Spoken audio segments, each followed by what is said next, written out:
this video, Last Spring Stories of Stolen Childhood by Annis Jung, prescribed for the class 12 students of CBSE. As you listen to this video, please do take notes, write down points to better understand the lesson. Differences. That is what we discussed in the previous classes while we talked about the condition of the slums of Sahib. In that connection, we also asked this question: how does the author try to merge the rags with the riches? How does the author merge the rags with the riches? We tried to understand this in a better way. And since we have sufficient and more introduction and explanation for this lesson, let's now continue from where we have left. We have completed page 1 and we started with page 2, but still I hope some recollection of the previous class would help us much. So in these first few paragraphs, we came to know that the narrator came into an encounter with Sahib, who was scrounging for something in the dump yard. The narrator says that he was scrounging for gold. Gold is being scrounged in the dump yard. And we also came to know Sahib is from Dhaka, green field.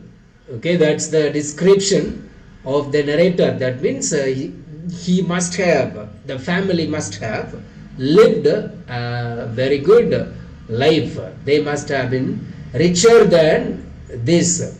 And they had come to this place where they are now living as refugees. And the narrator's question was whether he had to go to school or he could not go to school. Okay, the narrator wanted to ask and find out if he wanted to go to school, and he said that he was willing to go to school, but if a school is nearby. And the narrator said glibly, okay, without much intention, she said that if a school is built by her, would he join? So he was very happy to say that he would. He was very happy that he would join that school. Okay. So after a few days, when the narrator comes to the same route, okay, same way, the small boy Sahib was running to find out if the school was ready, and we came to know the narrator, okay, Annis Jung, felt embarrassed because building a school takes time. It doesn't get over in a day or two. It takes so much time. Okay, so she felt embarrassed for having made a promise that was not meant, and promises like that abound in every corner. Okay, there are so many of such promises everywhere in it's so many promises of that sort are given to them and they are never fulfilled. So he must not have felt bad since the school was not ready, but the narrator felt embarrassed. The narrator felt bad for having made a promise that was not meant. Okay. So another thing we came to know in the previous class about the name that was given to him. Okay, in that connection, I also asked you to write down this question: what is ironical about the name given to Sahib? The name Sahib means Lord of the Universe. The hard fact is that, the irony is that he does not know the meaning of his own name. Okay? If he comes to know the meaning of his name, he would have hard time believing it. So he doesn't know the name of meaning of the name that is given to him, Sahib-e-Alam. That means Lord of the universe, the creator of the world. Okay, and after months of knowing him, she again comes there to the same place. Okay, he does not know what it means. If he knew its meaning, Lord of the universe, he would have hard time believing it.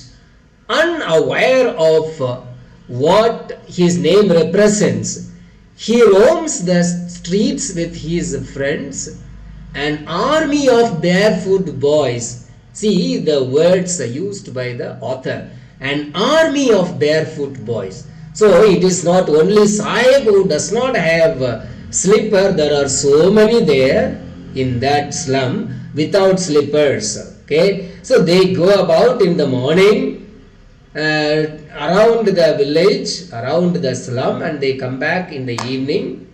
Okay, so the words expressed by the author is this: they appear like morning birds and disappear at noon. Okay, they come out, roam about the street, and they disappear in the evening. Over the months, I have come to recognize each of them. Okay, so that is what the author says. She has come in close contact with them for a few months, and now she knows much more about the culture, their lifestyle, their economic condition, etc. about these boys. Okay, so what is the purpose of the narrator visiting the slum? Okay, she must have gone there for her educational study. Okay, it can be one of the assumptions.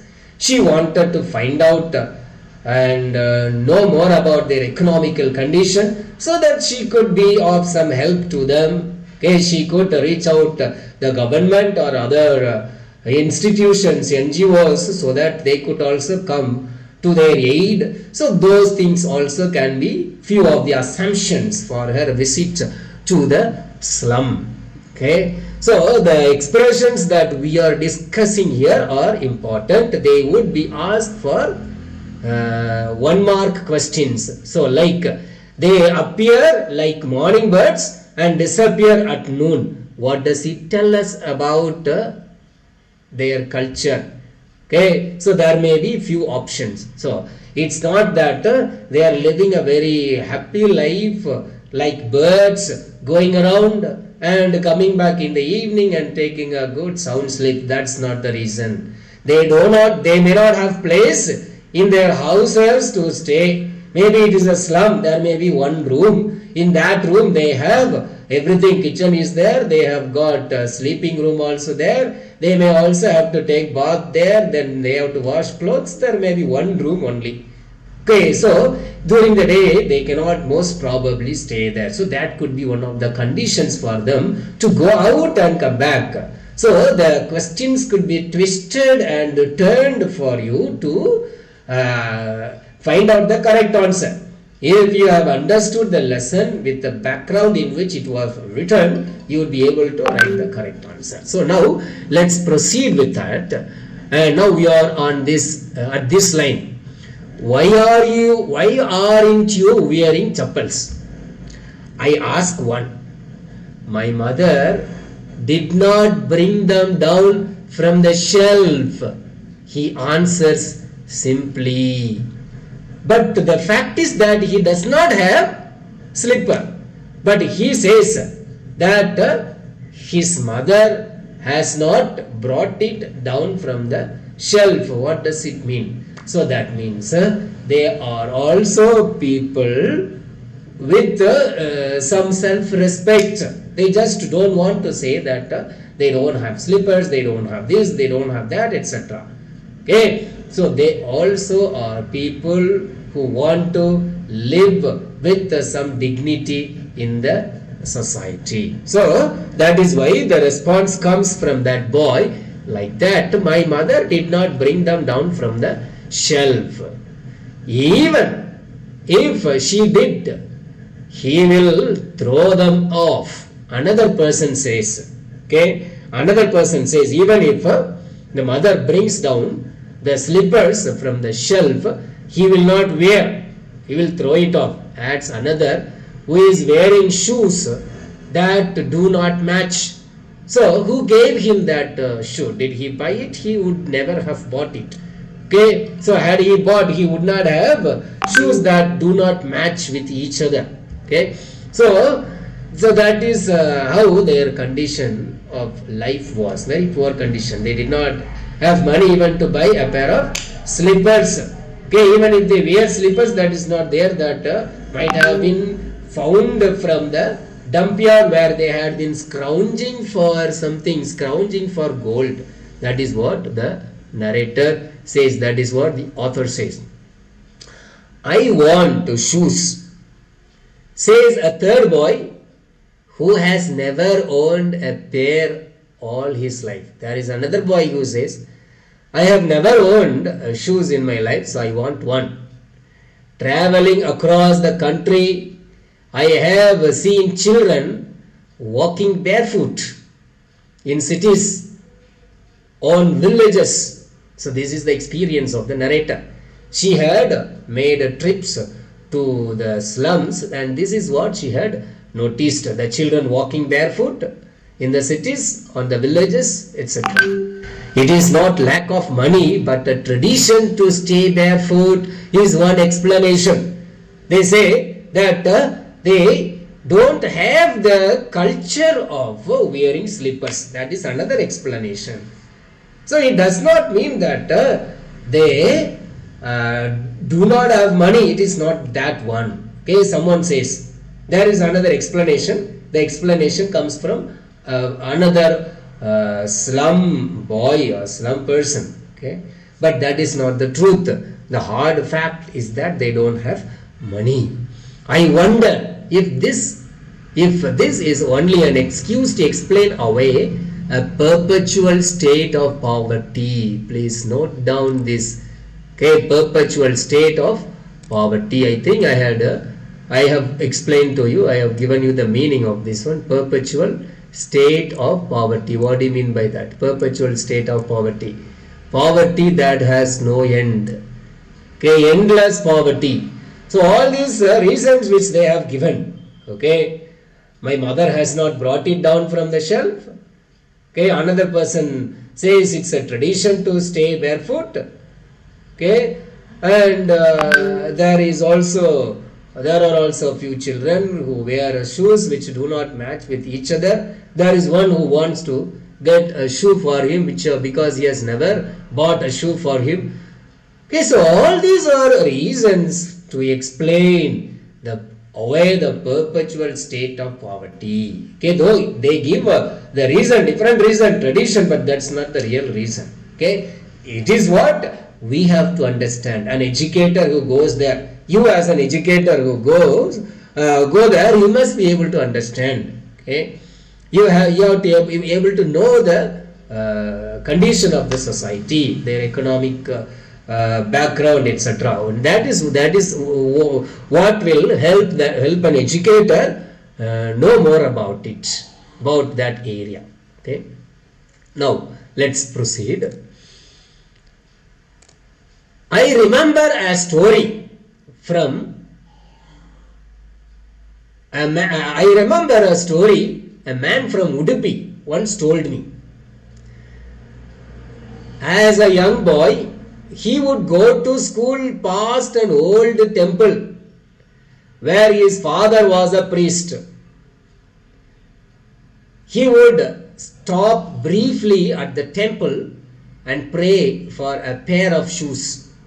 30 years later, I visited his town and the temple, which was now drowned in an air of desolation. In the backyard where lived the new priest, there were red and white plastic chairs. A young boy dressed in a grey uniform, wearing socks and shoes, arrived panting and threw his school bag on a folding bed. Looking at the boy, I remembered the prayer another boy had made to the goddess when he had finally got a pair of shoes. Let me never lose them. The goddess had granted his prayer. Young boys like the son of the priest now wore shoes, but many others like the rag pickers in my neighborhood remain shoeless. See, the author is talking about only few things. Okay, wearing of chappals, wearing of shoes. Okay, we all have maybe 5 pairs or 10 pairs or at least 2 or 3 pairs of shoes. At least 1 pair of shoes. Okay, we all have at home. How do we compare our life condition with the life condition of the slum children? Why has the board kept this lesson here as the why has it prescribed this lesson for us? That question also should come to our mind. We are not studying for the sake of getting marks. Okay, it is a life-oriented education, life-oriented study. So that is what we have to focus on. Okay, so after completing your study, you are not just going to live for yourself. You are going to live for your family. You are going to live for the society. Nobody can live only for himself or herself. You may be paid for the job you do, but the job that you render is for someone else. It's not only for you. Okay, maybe 10% is for you, 90% is for the family and for the society at large and for the country. Okay, so that is why this lesson plays a very vital role at this juncture as we are going through this phase of education. Okay, so here in this connection the author says a story about a man from Udupi. Okay, he told a story. Okay, what is the story? As a young boy, he would go to school. He would come across a temple where his father was a priest, the son of a priest. Okay, he would stop at the temple and pray for a pair of shoes. Okay, and that was his prayer every day. And God has had granted his prayer. And 30 years later, I visited the same town and the temple, which was now drowned in an air of desolation. What does it mean? In an air of desolation. See, 30 years before, there were so many children, people around the temple. They were playing, they were sitting down and chatting. Okay, they were having entertainment there. Now 30 years are over. When he goes there, the same temple is there, but people are not there. Okay, where did the people go? Okay, the people are most probably now at home. They are in their houses. What are they doing? They may be watching TV. They may be playing computer games. They may be doing something other than what they had been doing 30 years before there. Okay, 30 years before there was no computer, there was no TV, etc. But now all these things are there. The people are inside their houses. The temple is left alone. Okay, they don't go to the temple. And what do the narrator finds there? At the backyard, at the back of the temple, where lived the new priest. Okay, there was this new priest. There were red and white plastic chairs. Okay, so 30 years before, the red and white plastic chairs were not there. No chairs were there. Okay, only they had been sitting under the tree. A young boy dressed in a grey uniform. Okay, there was a young boy who had dressed in a grey uniform, wearing socks and shoes. 30 years before, nobody had shoes. But now, this boy comes running wearing socks and shoes. So what would he have been doing? He would have gone to school and must have been coming back. Okay, must be studying in an English medium school. He arrived, came running, panting, and threw the school bag on the folding bed. Okay, so this is the change. Okay, after some years.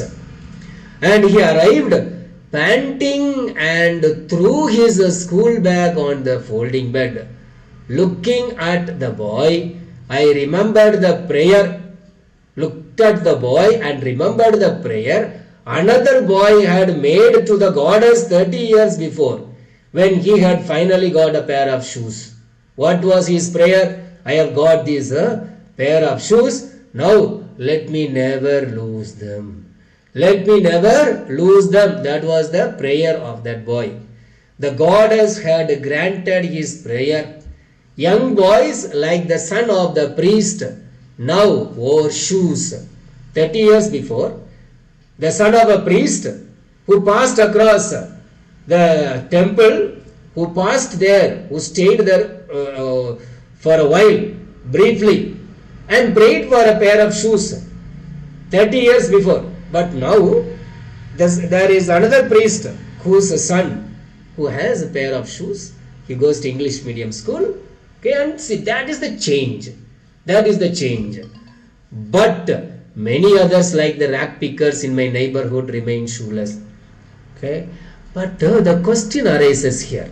30 years before that was the condition. Now things have changed. But there are still people in the slum without shoes. Their condition has not improved. They have not become better in life. Their life condition has not improved at all. They still remain shoeless in the neighborhood. And what is their job? They are rag pickers. Okay, they are rag pickers. They pick rags. They go to the dump yard and they scrounge for gold. Okay, so these are some of the questions which you have to keep in mind. Okay, and now before we proceed, let me give you some more questions. Okay, maybe competency based questions. Please take those questions down. Okay, and prepare answers. I will also post some questions for you. You have to prepare answers for them also. Okay, only then you can be prepared for the exam. If you just know the story, you will not be able to answer all the questions correctly. Okay, so the exam you had recently written, okay, the cumulative examination must give you an idea about the type of questions that you will get in the board examination. Most of you got the right answers because the question bank was given, the answers were available, but it will not be the case always. Okay, they are only sample questions. So the questions which I give you now in the class, please take down and understand each and every word correctly. For example, I said they go like morning birds and they come back in the evening. They disappear. Okay, they go and come back. What is the context? Why does the author say that? Why does the narrator say that expression? Okay, it is not that they are living a very happy life. It is only that they have no place to stay. Okay, that is the real condition. So if you have not understood the lines properly according to the context, okay, you will not be able to answer them correctly. Okay, so please take down these questions also and find out the answers. Okay, the answers are always subjective answers. Okay, except for the objective type questions. Subjective type questions, there are 4 answers. Okay, even there the answers can be objective, but there is one correct answer. The answers can be subjective, but there is one correct answer. You have to choose them correctly. Okay, so let's see what questions can be asked here. What reason does the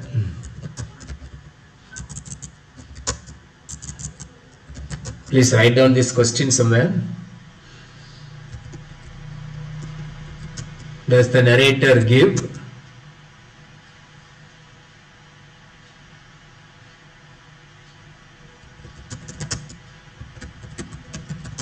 children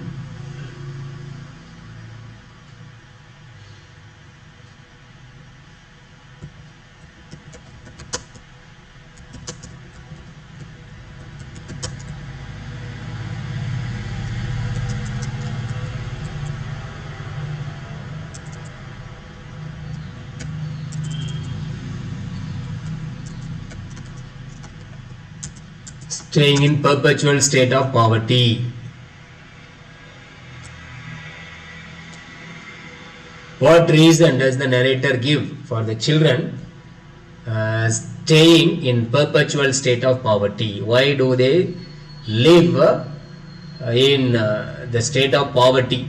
There is no redemption for them. What's the reason? Okay, that is one question. Another question: what reason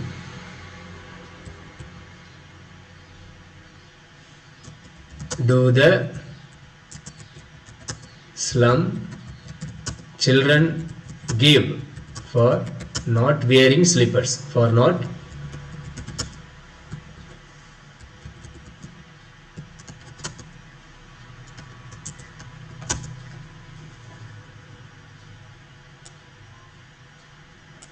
please write down this question also. Okay.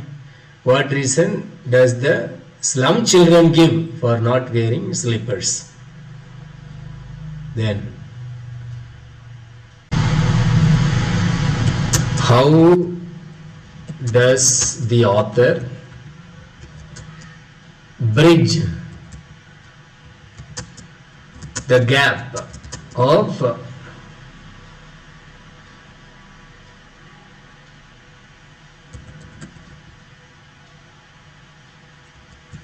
culture with the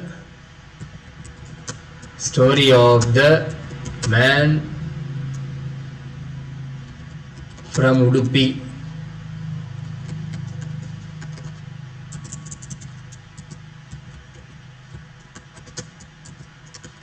"30 years before, what was the condition?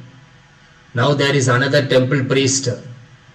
Now there are so many children wearing slippers, but still there are some people around there who still live in the utter poverty. They don't have slippers. What is the reason? How does the author bridge the gap of culture with the story of the man from Udupi?" Okay. And next question. Why does the temple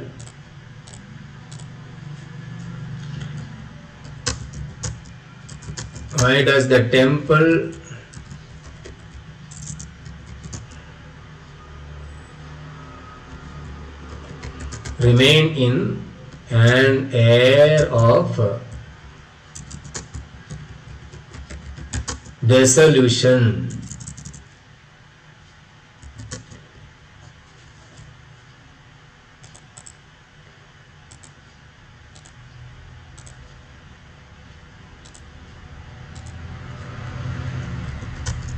Which was not the case 30 years before.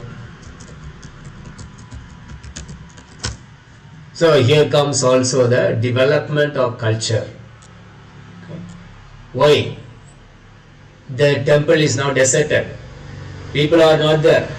Okay. Occasionally they come there. Okay.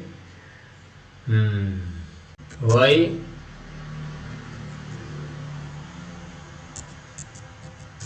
There are still